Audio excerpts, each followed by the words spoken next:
I do. Okay. You said that you support the rights of the working class. Yeah.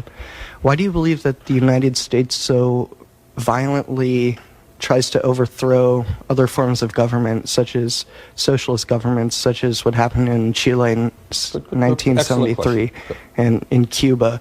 Why is the United States responding with such moneyed interest? Good. Excellent question. Everyone hear the question?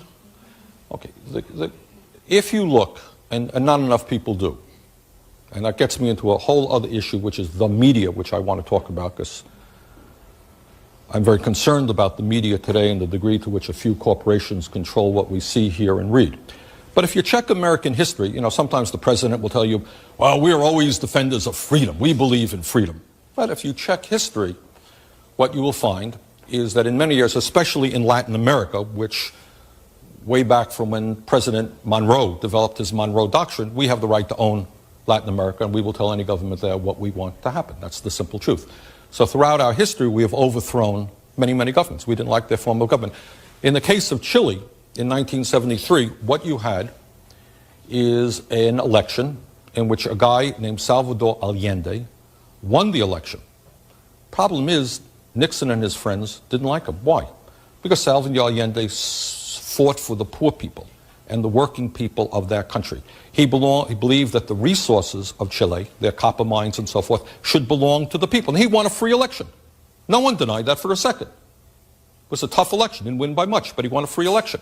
There was another election. His party got more support.